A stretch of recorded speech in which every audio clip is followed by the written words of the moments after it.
بتائیں، اس وقت موقع اس کا ہے کہ لوگوں کو اس وقت ساری دنیا کے ڈاکٹر، ساری دنیا کے سائنسداں، ساری دنیا کے سیاستداں، ساری دنیا کے عقل مند وہ اسباب سے بیماریوں کا مقابلہ کرنے کو بتلا رہے ہیں۔ وہ یہ تو بتا رہے ہیں کہ بیماری کیسے جاوے گی، یہ نہیں کوئی بتا رہا یہ بیماری کیسے آئی ہے۔ جس سے پوچھو وہ کہتا ہے فلاں ملک سے آئی، وہ کہتا ہے فلاں ملک سے آئی۔ آج کل ہر شخص دوسرے کو الزام دے رہا ہے، بیماری تیری وجہ سے آئی ہے، بیماری تیری وجہ سے آئی۔ اللہ کا تو کوئی ذکر ہی نہیں کر رہا، اللہ کا تو کوئی ذکر ہی نہیں کر رہا۔ جس کی زبان پر بھی دیکھو گے وہ ایک دوسرے کو الزام دے رہا کہ بیماری تجھ سے آئی ہے، وہ کہہ رہا نہیں تجھ سے آئی ہے، وہ کہہ رہا بیماری فلاں سے آئی ہے۔ ایک سے جا کے بیچارہ مسافر کرے تو سب کو بلا بلا کر پوچھے کس کس سے مسافر کیا تھا، کہاں کہاں سے بیماری آئی ہے۔ یہ پاگل ہو جائیں گے، انہیں کہیں بھی بیماری کا سبب نظر نہ آئے گا۔ میں تمہیں یقینی باتیں بتا رہا، بیماری کا جب تک سبب گناہوں کو قرار نہیں دو گے اس وقت تک توبہ کی طرف نہ آؤ گے۔ بس دل سے اس بات کا یقین کر لو کہ ہر بیماری کا آنے کا سبب سب سے پہلے میرے بدن سے نکلنے والا گناہ ہے۔ یہ گناہ بدن سے جب گناہ ظاہر ہوتے ہیں تو باہر کی ساری فضا کو اتنا گندا کر دیتے ہیں۔ آپ جانتے ہیں کسی بھی شہر کا پولوشن اور کسی بھی شہر کی فضائی آلودگی جب ایک اپنی حد کو پہنچ جاتی ہے تو حکومت اعلان کر دیتی ہے کہ اب یہاں بیماریاں پیدا ہوں گی۔ کسی بھی شہر کی فضائی آلودگی اپنی انتہا کو پہنچ جاتی ہے تو لوگ کہتے ہیں کہ اب یہاں بیماریاں پیدا ہوں گی۔ اس سے ذرا اندازہ کرو ایک بے نمازی کی نحوست 40 گھروں تک جاتی ہے، حالانکہ باقی جتنے 39 گھر ہیں سب نمازی ہیں۔ 39 گھر سب نمازی ہیں، مگر ایک گھر میں ایک فرد بے نمازی ہے۔ اس ایک بے نمازی کی نحوست کتنے گھروں تک جاتی ہے؟ 40 گھروں تک۔ ایک بے نمازی کی نحوست 40 گھروں تک جاتی ہے۔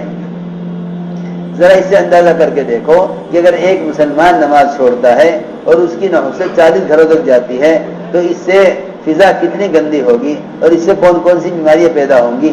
ذرا میں اور آپ اس بات کو بھی تو غور کریں کہ جتنی بیماریاں پھیل رہی ہیں یعنی شکل میں بھی آ رہی ہیں، تم نے یہ کیوں طے کر لیا کہ بیماری سے بیماری آ رہی ہے، فلاں ملک سے بیماری آ رہی ہے؟ یہ کیوں نہیں سوچ رہے کہ ہم سے کون سا گناہ ہوا جس گناہ کی وجہ سے فضا اتنی متاثر ہو گئی کہ ہر آدمی کو بیماری لگ رہی ہے؟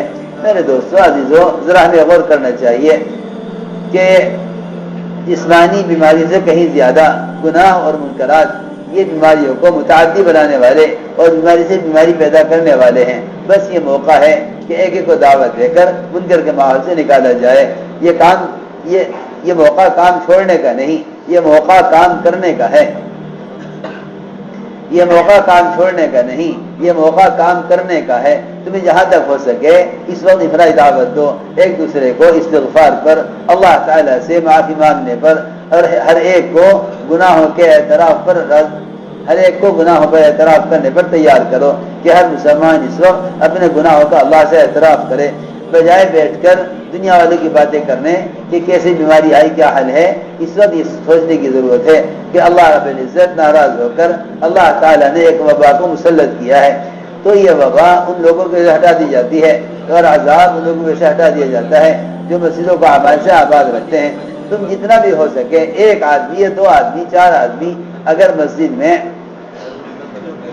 اس بات کی اجازت لے لو کہ بھئی ہم مسجد کو بند نہیں کرتے، ہاں ہم مسجد میں بھیڑ نہ کریں، اگر 2 آدمی بھی روزہ رکھ کر مسلسل اللہ تعالیٰ سے دعا مانگتے رہیں، مسلسل قرآن پڑھتے رہیں، کوئی ایک آدمی اگر مسجد میں آ جاوے تو اسے کلمہ سکھلا دیں، نماز سکھلا دیں، اور اس یقین کے ساتھ روزے کے ساتھ اللہ کے گھر میں پڑ جاؤ، اے اللہ جب تک اس وبا کو دور نہیں کر دیتا ہم تیرے چوکھٹ کو چھوڑیں گے نہیں۔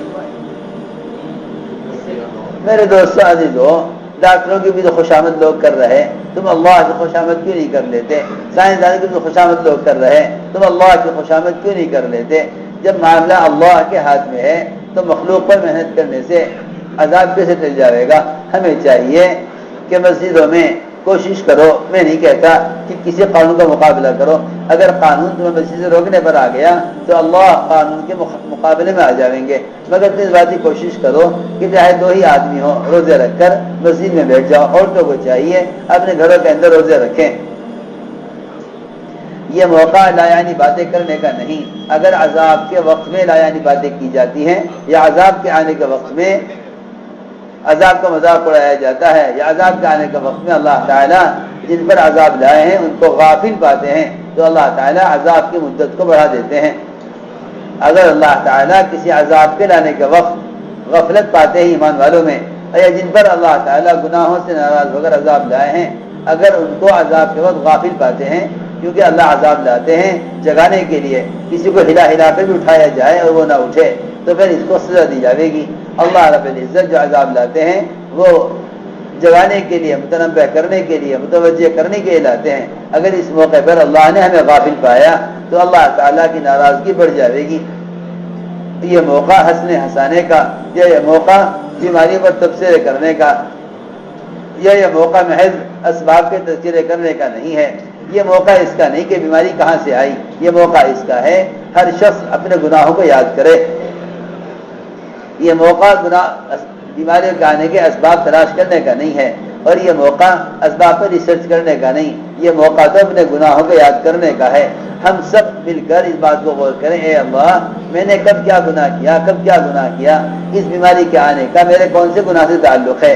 بس اتنا تمہارے سوچتے ہی اللہ تعالیٰ جان لیں گے کہ یہ میرے بندے اپنے گناہوں سے توبہ کر کے میری طرف آنا چاہتے ہیں۔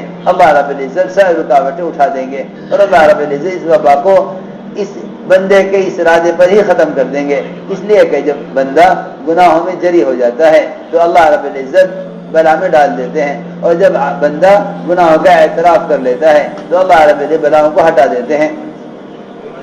اگر صرف 2 آدمی بھی روزہ رکھ کر مسجد میں اعتکاف کر لیں، اگر 2 آدمی بھی روزہ رکھ کر مسجد میں اعتکاف کر لیں، اور میں تو پھر کہتا ہوں تم جتنا جہاں تم جاؤ واپس، یا جسے بھی تمہارا رابطہ ہو ان سے یہ کہہ دو کہ مسجد کے امام صاحب، مؤذن صاحب جو مسجد میں رہتے ہیں، اور یہ بھی کہا گیا کہ بھئی اتنے لوگ مسجد میں نماز پڑھیں کہ جماعت کی نماز ہو جاوے، تو جتنے لوگ مسجد میں ہیں یہ اگر روزے کے ساتھ رہیں، مسلسل اللہ سے معافی مانگتے رہیں اور روزے رکھیں مسجدوں میں، اور قرآن کی تلاوت کرتے رہیں، اور مسجد میں آنے والوں کو کلمہ سکھلاتے رہیں، اور انہیں منکر سے بچاتے رہیں، اور اس وقت اللہ کے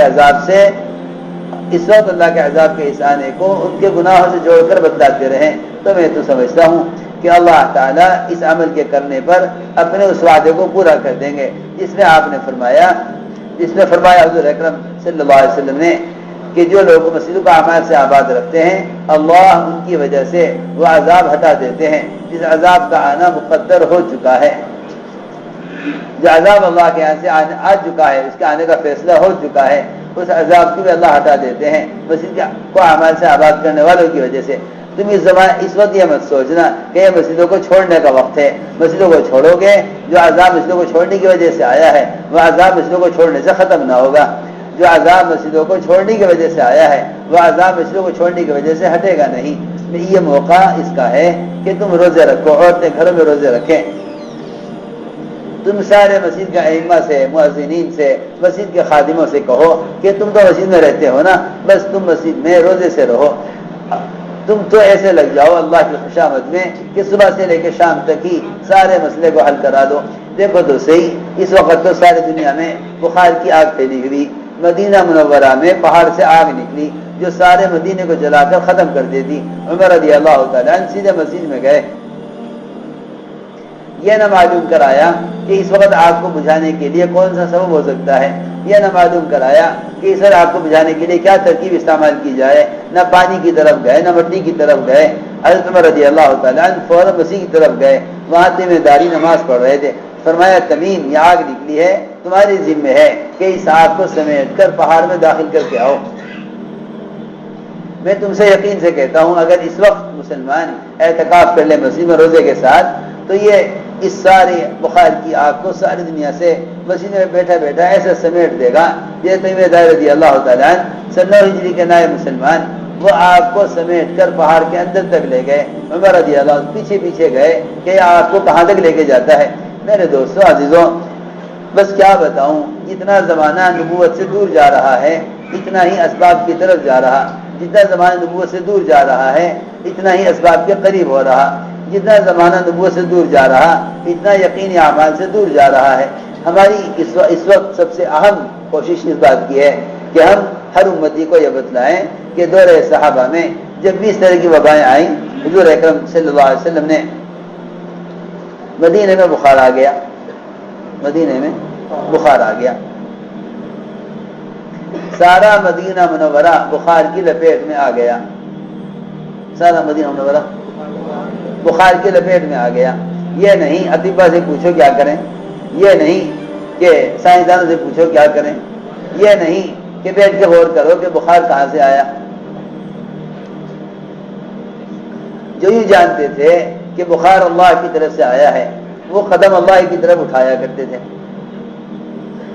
حضور اکرم صلی اللہ علیہ وسلم نے دعا کی، اے اللہ اس بخار کو یہاں سے نکال کر، مدینے سے نکال کر اس بخار کو جحفہ پہنچا دے. بخار کو کہاں؟ جحفہ پہنچا دے. سب نے دیکھ لیا آپ کی دعا پر، آپ کی دعا پر دیکھ لیا کہ ایک سیاہ رنگ کی عورت، کالے رنگ کی، اس کے بال خوب بکھرے ہوئے، بالکل پاگل اور مجنون عورت، سیاہ رنگی، انتہائی وحشتناک، بال اس کے بکھرے ہوئے، وہ مدینے سے نکلی، وہ مدینے سے نکلی اور جحفہ کی طرف سے نکلی. میں دیکھو یہ بخار نکل گیا، یہ جا رہا، یہ بخار یہ نکل، یہ جا رہا بخار. آپ نے اللہ، اے اللہ اسے بخار کو یہاں سے نکال کر جحفہ پہنچا دے. میں کہنا چاہتا ہوں اتنا آسان تھا مسجدوں سے مسائل کا حل کرانا. جن مسجدوں سے مسئلے حل ہوتے تھے، آج مسلمان کہتا ہے